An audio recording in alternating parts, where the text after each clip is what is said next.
காலையில் வெள்ளனை எந்திரிச்சு வேலை பார்க்குறது என்னமோ ரொம்ப ஹாப்பியாக தான் இருக்குது. ஆனால் எந்திரிக்கிறதுக்குள்ளே தான் பல யுகம் கிடக்கிற மாதிரி ரொம்ப கஷ்டமாக இருக்குது. ஆனால் எந்திரிச்சு வேலை பார்க்க ஆரம்பிச்சிட்டோம், நம்மளை கையிலே பிடிக்க முடியாது. இப்படி சின்சியராக எந்திரிக்கிறதுக்கு மெயின் ரீசன் என்னென்னா, என்னோடய அன்பு கணவர் ஒரு வாரம் கழித்து இன்றைக்கி தான் வீட்டுக்கு வராங்க. ஏன்னா டிரைவிங் சுத்தமாக அவங்களுக்கு இல்லவே இல்லையா, பாவமாக இருந்தது.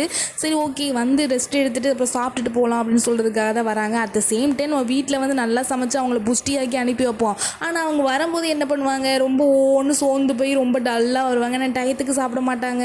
டயத்துக்கு சாப்பிட்ற உணவு எதுவுமே ஹெல்த்தியாக இருக்காது, அவங்களுக்கு பிடிக்கவும் பிடிக்காது, சரியாக டைஜஸ்ட் ஆகாது. நிறைய ப்ராப்ளத்தை இந்த ஃபேஸ் பண்ணுறது டிரைவர்ஸ் நினச்சாலே ரொம்ப கஷ்டமாக இருக்குது. வீட்டுக்கு வரும்போது மட்டும் தான் நம்ம ஹெல்த்தியாக சமைச்சு கொடுக்க முடியும். அதனால் மார்னிங் வந்து வேகமாக வந்து இன்ஸ்டாமார்ட்டில் வந்து ஈரல் வந்து 59க்கு 250 கிராம் வந்து சரி ஓகே அதை வாங்கி நல்லா அவிச்சிட்டு அதுக்கப்புறம் வந்து கிரேவி மாதிரி வச்சு கொடுத்துட்டேன்.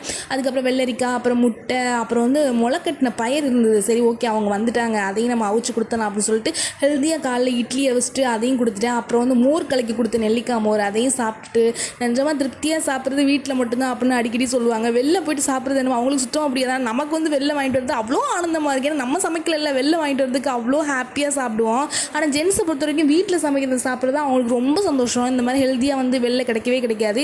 வீட்டில் சாப்பிட்றது அவங்களுக்கு ரொம்ப பிடிக்கும்.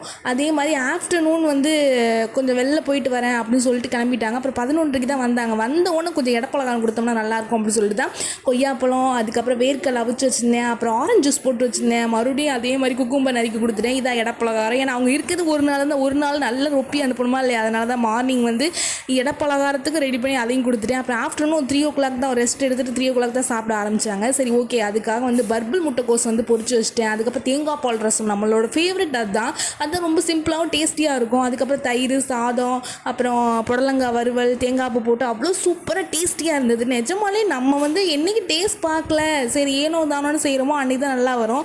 அட் த சேம் டைம் எனக்கு பாத்திர விலைக்கு வேலை பார்க்குறதுக்குள்ளே பெரிய கொடுமை என்னென்னா, பகலில் வந்து தண்ணி வரவே வராது. அப்புறம் இன்றைக்கி நான் பெரிய போட்டு வச்சுருக்கேன். என்னோடய ஃபேஸ்க்கு நல்லா இருக்காங்கிறத கமெண்ட்டில் சொல்லுங்கள். மோர் வீடியோஸ்க்கு ஜானகாத்தி விலாக் சப்ஸ்கிரைப் பண்ணிக்கோங்க. இது வரைக்கும் சப்ஸ்கிரைப் பண்ண அனைத்து சொந்தங்களுக்கு ரொம்ப ரொம்ப ரொம்ப நன்றி. பாய்.